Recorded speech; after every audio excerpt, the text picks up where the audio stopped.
Écoutez, Bismillah ar-Rahman ar-Rahim, on va commencer avec le premier texte de l'étude du livre Tahdhib Qisas al-Nabiyyin du Cheikh Abul Hassan al-Nadwi. Man kasar al-asnam ba'i' al-asnam. Je vous propose tout d'abord de lire le texte et ensuite d'expliquer toutes les notions de vocabulaire, mais également la syntaxe et quelques techniques que je pourrais vous donner, Inch'Allah ta'ala, concernant la production que vous pouvez faire par la suite, soit à l'oral ou bien évidemment à l'écrit.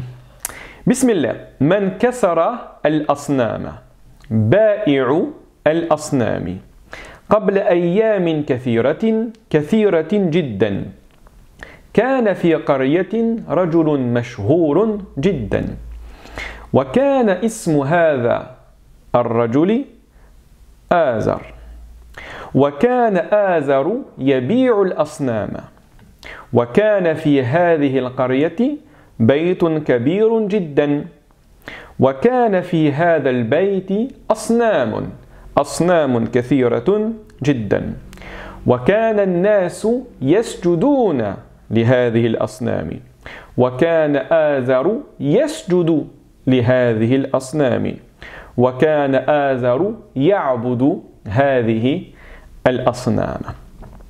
Très bien, commençons tout d'abord par la question qui a été posée dans le titre.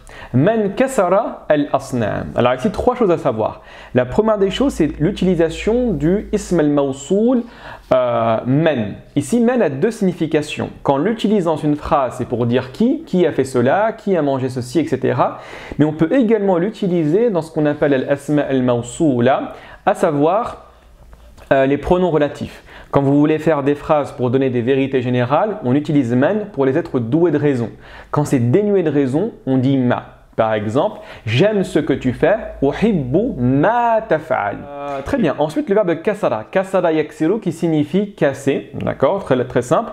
Et l'asnam, c'est tout ce qui va être adoré en dehors de Dieu et qui va être fait à partir de pierre ou de bois. Ce sont les idoles de manière générale. C'est le pluriel du terme de sanam. Sanam, c'est singulier. Asnam, c'est un jam' taksir, donc un pluriel brisé, pour faire référence aux idoles. Faites attention également, une règle très importante à garder en tête dès aujourd'hui, dès lors que nous utilisons un pluriel dénué de raison, on le considère comme un féminin singulier. Et vous allez voir la manifestation de cette règle au sein de ce texte. Dès lors que nous allons parler d'el asnam, donc pluriel, jam' taksir, pluriel brisé, dénué de raison, on va constamment le considérer comme un féminin singulier et nous l'utiliser avec en amont hiya ou hadhihi. Ça c'est important à saisir. Le sous-titre Ba'i'u al-asnami. Ba'i'u al-asnam, et je vous invite dès aujourd'hui, dès le premier texte, à apprendre la structure morphologique Ba'i', qui est sous la forme fa'il pour dire celui qui fait l'action. Très important cela à apprendre dès le début. Pourquoi? Parce qu'on va constamment le retrouver et vous allez voir qu'en apprenant cette structure morphologique, vous allez comprendre énormément de mots qui vont arriver. Je vais avoir un verbe. Tout à l'heure, on avait parlé par exemple du verbe kasara, verbe trilitaire, simple, sain, sans aucun problème. Si je le mets sous la forme fa'il, donc kasara, kasir, ça veut dire celui qui fait l'action du verbe en question. Donc là, en l'occurrence, kasser. Donc kasir veut dire celui qui casse. Dakhala, entrer, je le mets sous la forme fa'il, dakhil, celui qui entre. Kataba, écrire, katib, celui qui écrit. Akala, manger, akil, celui qui mange, etc. Donc ici, le verbe est ba'a yabi'u qui signifie vendre, donc ba'ir, celui qui vend, donc le vendeur. Le vendeur de quoi? Ba'i'u al-asnami, ba'i'u al-asnami, donc là, le vendeur d'idoles. Qabla ayyamin kathiratin jiddan. Ici, on commence par un qabla qui signifie avant. Son contraire va être ba'da. Et quand c'est une indication de temps, on lui mettra toujours une fatha. Allah ibarak fikum. Toujours on met une fatha et au mot d'après, on met une kasra. Parce qu'il y a un mudaf ilay entre les deux. D'accord? Un mudaf ilay entre les deux. Donc du coup, le fait d'utiliser qabla va impacter à cause de l'idafa, le mot qui se trouve par la suite, avec une kasra. Généralement avec une kasra, mais pas que. Donc qabla, ayyamin, qui est le pluriel de yawma. Yawm, c'est 24 heures, c'est un jour. Donc son pluriel est ayyam. Et comme on voit ici, c'est un pluriel dénué de raison, le mot qui va arriver par la suite, kathiratin, qui ici est un adjectif, est un art, va être considéré comme un féminin singulier. Raison pour laquelle on dit qabla ayyamin kathiratin. Le ta ici, avec la présence du ta, est un indicateur du féminin, donc féminin singulier. Qabla ayyamin kathiratin, et on répète kathiratin jiddan. Et jiddan, c'est un mot important en langue arabe pour dire très. On le retrouve constamment après, d'accord, à la fin, pardon, de la phrase. Je suis très affamé. Ana ja'i'un jiddan. Cette personne est très grande. Hadha ar-rajulu kabirun jiddan. D'accord. Il parle beaucoup. Hadha ar-rajulu yatakallamu kathiran jiddan. D'accord. Hadha ar-rajulu yatakallamu kathiran jiddan, par exemple. D'accord. Donc jiddan, mot que vous gardez pour dire très, qui va constamment être présent à la fin du mot. Très bien. Vous avez également le terme de kathir, qui est le contraire de qalil. Qalil, c'est un peu, kathir, beaucoup. D'accord. Il y a beaucoup de livres dans la bibliothèque. Fil maktabati kutubun kathira. Il y a peu de livres par contre dans la bibliothèque. Fil maktabati kutubun qalila. Donc on a kathir et qalil. Kathir et qalil qu'il faut toujours apprendre ensemble. كان في قرية رجل مشهور جدا. Alors là, faites attention. Vous allez voir que dans le reste du texte, on va toujours introduire par kana. Ici, kana, initialement, il veut dire être, mais dans ces phrases, et généralement en langue arabe, il ne va jamais avoir la signification du verbe être. Il va simplement dire, écoute, moi je ne sers pas à grand chose, je sers simplement à dire que tout ce qui va venir après moi, ce sera au passé. D'accord? Ça veut uniquement dire cela. Donc on voit que la phrase commence par kana, tout ce qui vient après sera considéré comme du passé. Donc, kana fi qaryatin rajulun mashhurun jiddan, on sait que c'est du passé. Fi qaryatin, dans un village. Al-qarya, avec son peu al-qura, fait référence à un village.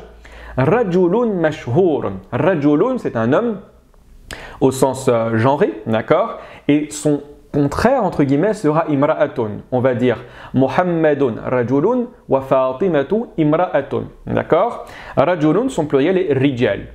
Et mashhurun, alors mashhurun, c'est ce qu'on appelle en arabe le ism al-maf'oul. Ism al-maf'oul, on traduit en français par le participe passé, donc le mot qui subit l'action, d'accord? Le mot, lorsqu'on le crée, qui subit l'action. La pomme a été mangée, d'accord? Donc ici, le terme manger, c'est le participe passé du verbe manger, donc en arabe, on dirait également ma'koul.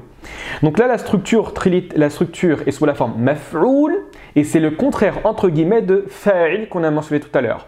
Si fa'il veut dire celui qui fait l'action, mashhur veut dire maf'oul, veut dire celui qui subit l'action. Donc là, il nous suffit simplement de revenir à la structure trilitaire, d'accord, du verbe shahara, shahara yashharu, qui signifie divulguer, mettre en avant, d'accord, faire la promotion, dans ce sens-là. Et donc, al-mashhur, c'est celui qui est mis en avant. C'est celui qu'on a célébré. Donc littéralement, mashhur veut dire célèbre. D'accord? Veut dire célèbre. Donc, rajulun mashhurun jiddan. Rajulun mashhurun jiddan. Et regardez bien également la structure de la phrase. Quand en langue arabe, vous voulez dire il y a, vous allez constamment débuter par mentionner le lieu et ensuite mettre la chose sous la forme du nakira. Par exemple, nakira indéfini. Je veux dire, dans la maison, il y a un enfant. Fil bayti waladun. D'accord? Dans ma main, il y a un livre. Fi yadi kitabun. D'accord? Tu peux dire également que dans la ville, il y a une mosquée. Fil madinati masjidun. Et bien, c'est exactement la même chose qu'on retrouve ici.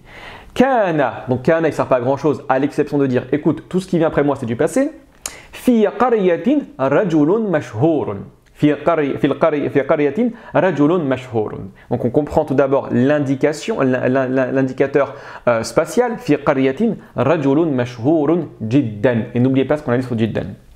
Wa kana ismu hadha ar-rajuli azar. Wa kana ismu hadha ar-rajuli azar. Donc ism, c'est le prénom, hein. Le pluriel c'est asma'u.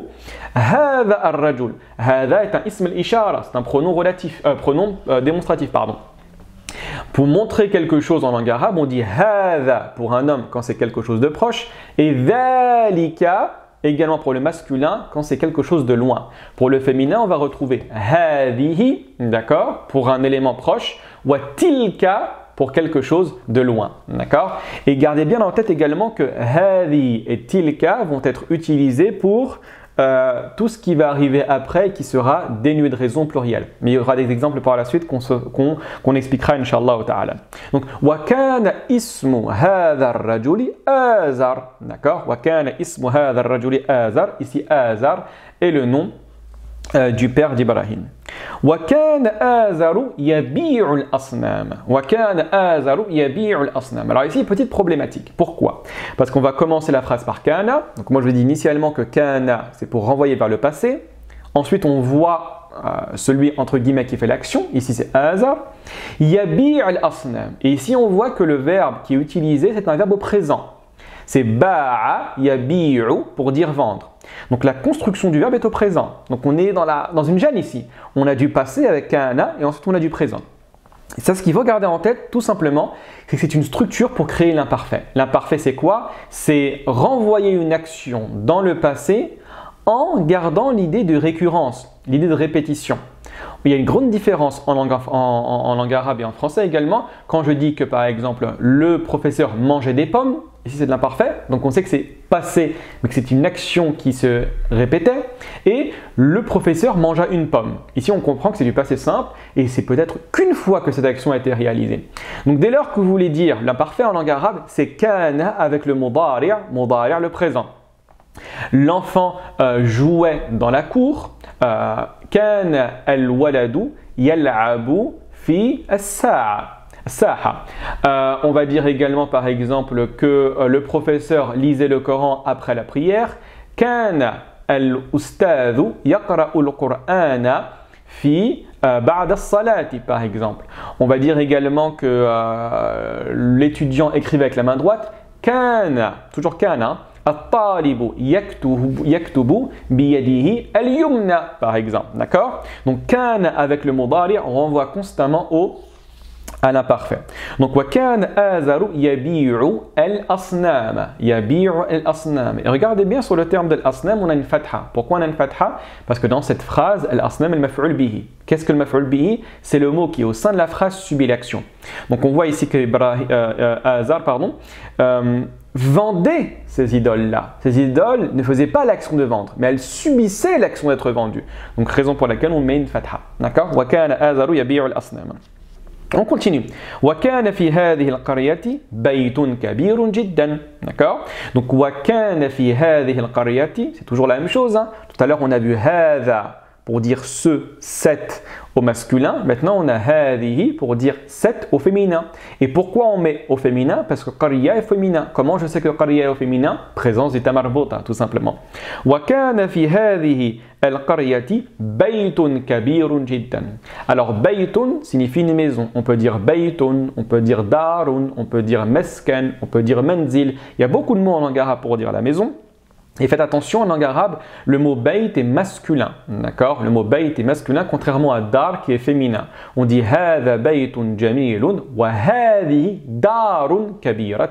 Donc faites attention. Dar est mu'annath, féminin, tandis que bayt est mudhakkar. Allah ibarak fikum. D'accord?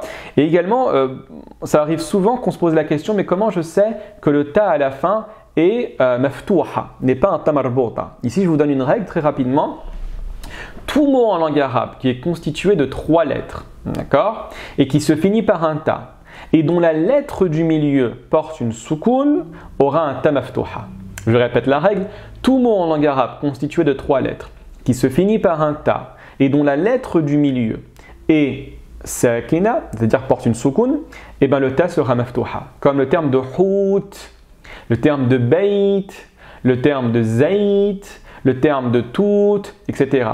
À chaque fois, 3 mots, lettre du milieu, soukoun, donc le ta à la fin est maftouha. Donc bayt, le ya porte une soukoun, donc le ta est maftouha. Très bien. وكان في هذه القرية بيت كبير جدا. D'accord. Kabir, le contraire de sarir pour dire grand. D'accord. Kabir,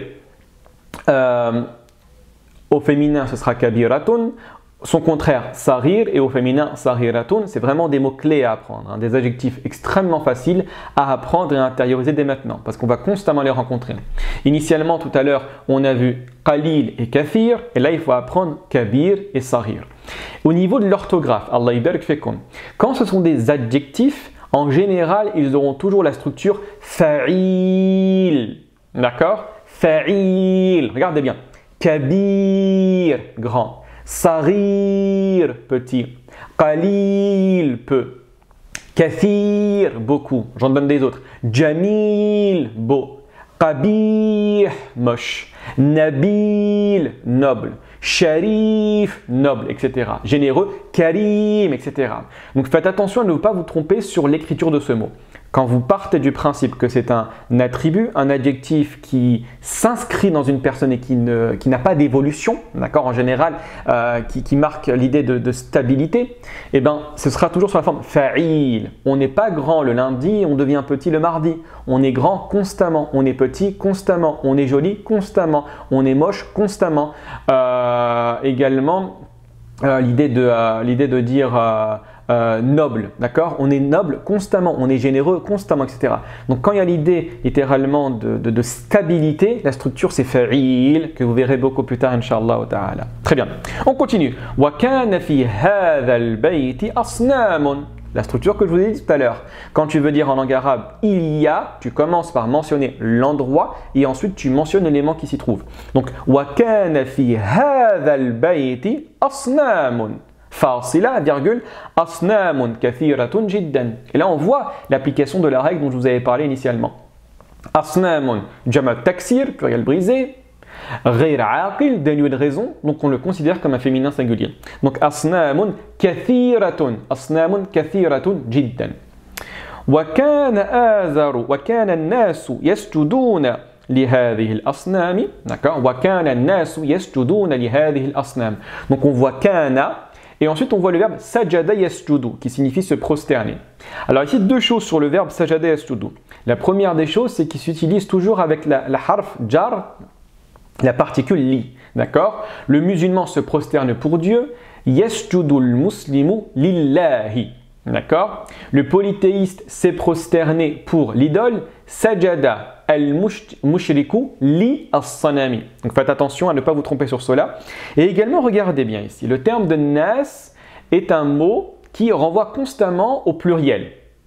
Mais le problème, c'est que kana va rester au singulier. Ça, c'est une règle fondamentale en langue arabe. Dès lors que je vois cette structure de phrase, verbe, ensuite sujet, ensuite maf'ul bihi, d'accord? Alors ça marche bon l'écrasante majorité des cas, sauf avec kana wa khawatuha parce que ce ne sera pas un verbe et un fa'il, un sujet et un maf'ul bihi, un COD, ce sera quelque chose d'autre, mais la règle est la même, c'est pas grave. Quand vous avez le verbe kana et juste après vous avez le fa'il, donc le mot qui fait l'action au sein de la phrase, vous ne conjuguez jamais le verbe. Le verbe reste toujours au singulier. D'accord? Faites attention, quand vous avez cet ordre-là, verbe, sujet, vous ne conjuguez jamais le verbe. Il y a seulement le genre qui sera impacté, mais en aucun cas, le nombre sera impacté. Donc regardez bien, wa kana an-nasu, kana ici reste au singulier, et nas est du pluriel. Je vais vous donner un exemple avec trois phrases où je vais utiliser le singulier, le duel et le pluriel. Je vais dire dakhala al-waladu. Ici, dakhala al-waladu signifie l'enfant est rentré. Les deux enfants sont rentrés. Normalement, le verbe est impacté en français. En arabe, non. Dakhala al-waladani. Je ne change rien. Et également au pluriel, il y aura, je vais dire, les enfants sont rentrés. Dakhala al-awladu. Donc je vois qu'à chaque fois, le verbe n'est pas impacté par cela. Gardez bien cela en tête. C'est la raison pour laquelle on dit wa kana an-nasu, kana, on ne le touche pas. Par contre, dans le verbe d'après, yasjuduna, là il n'y a pas de sujet après. Yasjuduna, il n'y en a pas. Donc ici on est dans l'obligation de conjuguer le verbe.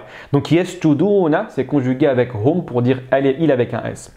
Donc wa kana an-nas yasjudun, on voit également présence de kana avec un fi'al au mudari au présent, donc ça nous renvoie à un imparfait. Wa kana an-nas yasjuduna, donc sajada yasjudu littéralement, c'est le fait de poser le front sur le sol, donc c'est se prosterner. Wa kana an-nas yasjuduna li hadhihi al-asnam. Li hadhihi al-asnam, afwan. Li hadhihi al-asnam. Donc on voit li hadhihi parce que asnam est un jama' ghayr aqil, donc on le considère comme un féminin singulier, et asnami porte une kasra à cause de la présence du li. Très bien. Wa kana azaru yasjudu li hadhihi al-asnam. C'est exactement la même phrase, sauf que maintenant on parle que de azar. Wa kana azaru ya'budu هذه الأصنام. Donc là on a le verbe عبد يعبد qui signifie adorer dans le sens vouer un culte. وكان آزر يعبد هذه الأصنام. Très bien. Maintenant laissez-moi vous relire une dernière fois le texte en espérant qu'il soit plus clair. من كسر الأصنام بائع الأصنام قبل أيام كثيرة جدا كان في قرية رجل مشهور جدا وكان اسم هذا الرجل آزر وكان آزر يبيع الأصنام وكان في هذه القرية بيت كبير جدا وكان في هذا البيت أصنام كثيرة جدا وكان الناس يسجدون لهذه الأصنام وكان آزر يسجد لهذه الأصنام وكان آزر يعبد هذه الأصنام. بارك الله فيكم pour votre écoute et votre présence. Wassalamu alaikum wa rahmatullahi wa barakatuh.